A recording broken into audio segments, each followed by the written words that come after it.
नमस्कार साथियों, मैं संगेश भिमटे इस वक्त आपको शिरडी ईस्ट लोकसभा चुनाव क्षेत्र में लेकर आया हूँ। जैसे कि आप जानते हो कि शिरडी यह भी एक एससी रिजर्व कॉन्स्टिट्यूंसी है और इसके पहले हम लोग लातूर, सोलापुर, अमरावती और रामटेक इस चुनाव क्षेत्र में जा चुके हैं। सदाशिवजी लोखंडे जो यहाँ से शिवसेना इस पार्टी के उम्मीदवार है और इस वक्त मेरे साथ में चंदू शेवाड़े जी जो यहाँ के मालेगांव कृषि उत्पन्न बाजार समिति के डायरेक्टर है, वे हमारे साथ उपस्थित है। तो मैं उनसे कुछ जानकारी लेना चाहता हूँ और कुछ सवाल पूछना चाहता हूँ। तो शेवाड़ी जी, सबसे पहले जम्बूदीप इंडिया इस यूट्यूब चैनल पर मैं आपका स्वागत करता हूँ। नमस्ते, धन्यवाद। सर, आप मुझे एक बात बताइए कि पिछले 2019 के चुनाव में भी यहाँ पर शिवसेना का ही सांसद था और दोनों शिवसेना एक दूसरे के सामने खड़ी हो चुकी है। तो आपको इस सिचुएशन में क्या फर्क लगता है? नहीं, सिचुएशन में सिर्फ ऐसा फर्क है कि यहाँ से तो शिवसेना के दो गठ हुए। हाँ, एक तो शिंदे गठ है और एक उद्धव जी का हाँ, एक गठ है। और यहाँ से दोनों जो भी गठ है वो शिवसेना के वो आमने जी, सामने है। जी, यानी कि एक का धनुष्य बाण और दूसरे की मशाल। माशाअल्लाह। और यहाँ से धनुष्य बाण जो है वो नरेंद्र मोदी के साथ की पार्टी अभी यहाँ पे है। जी, और जो मशाल है वो वहाँ पंजा के साथ कांग्रेस की कांग्रेस के पार्टी है। साथ में है। मगर आज की स्थिति में तो ऐसा है कि नरेंद्र मोदी साहब पे ज्यादा भरोसा पूरे अपने हिंदुस्तान का यहाँ पे दिख रहा है। अपन अभी 10 साल से देख रहे हैं। तो और नरेंद्र मोदी जी ने अपने वर्ल्ड में भी कुछ नाम यहाँ पे किया है।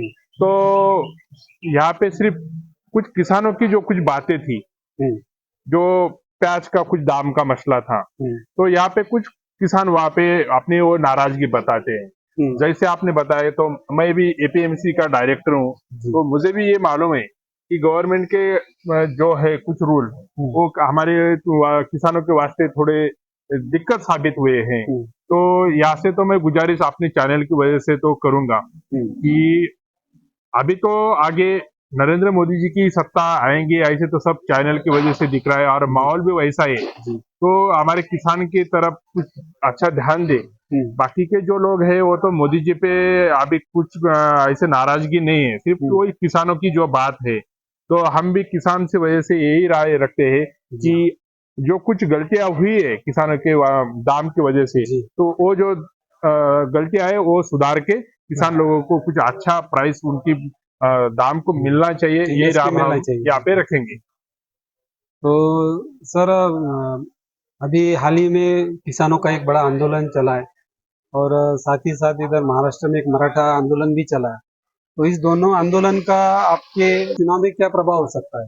नहीं, क्या है, ये जो भी आंदोलन रहते हैं तो उसमें जो ये गवर्नमेंट सत्ता में रहते हैं तो कुछ लोगों की नाराजगी उस पे आ ही जाती है। मगर जो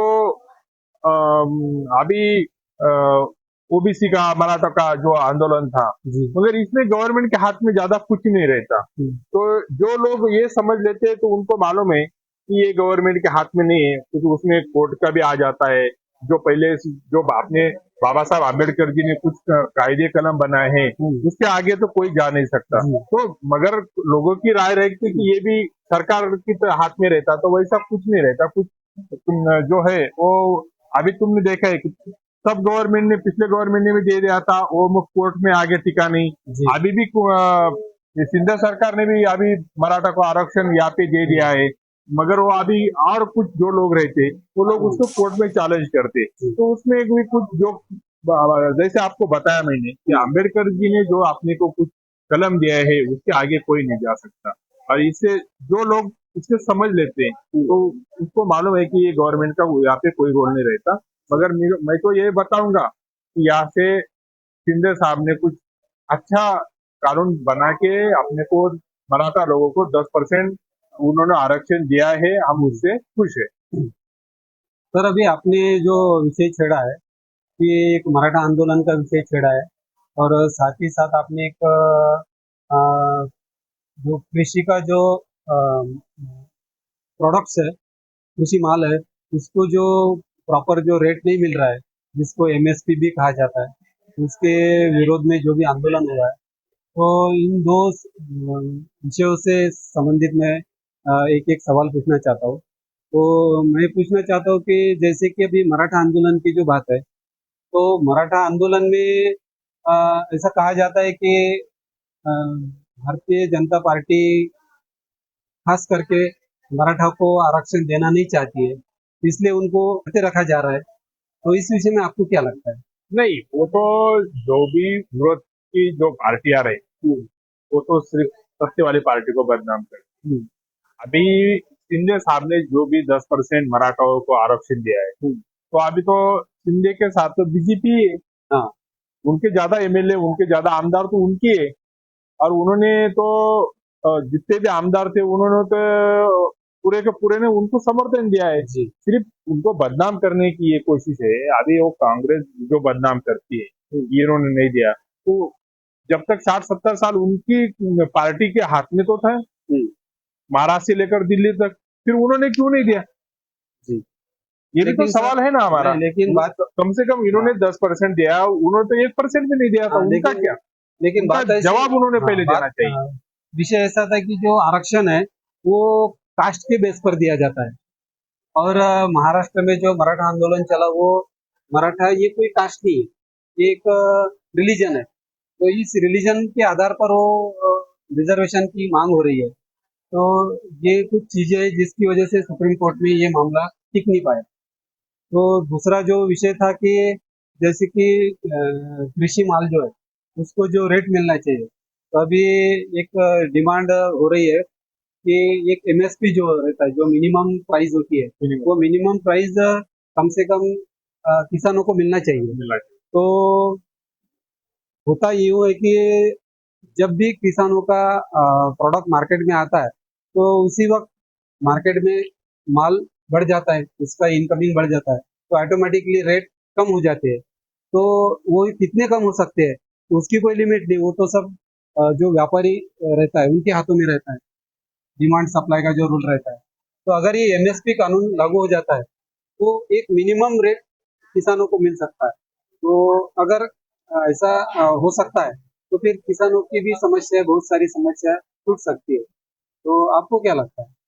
बराबर आपने जो बताया है, मिनिमम प्राइस कभी आ गया तो समझ लो कि अभी प्याज है, हाँ, उसके तो नीचे प्राइस नहीं प्याज है, जाएगी। प्याज का कम से कम 20 रुपए आया, हाँ, तो 20 के नीचे नहीं आएगा। नहीं और आएगा। कभी आया तो उसका जो गवर्नमेंट है वो उसका खर्च ऊपर का जो ऊपर पैसा का है वो देगा। भर के देगा। बिल्कुल। ये काफी अच्छा रहेगा। हम्म, और मैं तो किसान ये नाते से गवर्नमेंट को यही बोलना चाहता हूँ, हम्म, जो भी चीज है वो नेचुरल तरीके से चलना चाहिए। हम्म, जब आप उनको निर्यात में रोक लगा देते हाँ, और निर्यात खोल देते हैं, हम्म, जो इसमें से जो है मार्केट की सिस्टम डाउन हो जाए, बिल्कुल, बिल्कुल। तो जो भी नेचुरल से चलेगा तो कोई दिक्कत नहीं आती। जी, जहाँ पे कृत्रिम उनका हस्तक्षेप होता है, गवर्नमेंट की वजह से हो जी, या कोई एजेंसी की तरफ से हो, तो जी, उसमें नेचुरली दिक्कत तैयार हो जाती है।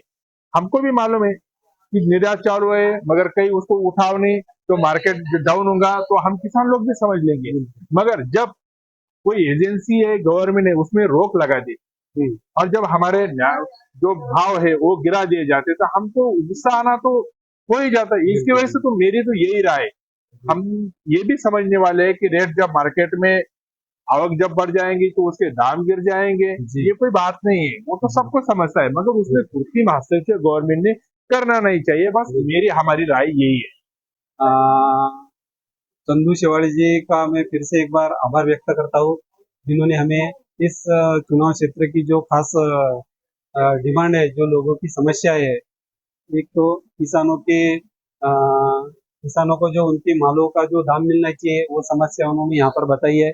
और साथ ही साथ उन्होंने कुछ मराठा आंदोलन का भी मुद्दा छेड़ा है। तो मैं उनका आभार व्यक्त करता हूँ, और आप सभी को इस यूट्यूब चैनल को लाइक करने का और इस वीडियो को सब्सक्राइब करने के लिए आह्वान करता हूँ। जय हिंद, जय भारत। नमस्ते, धन्यवाद।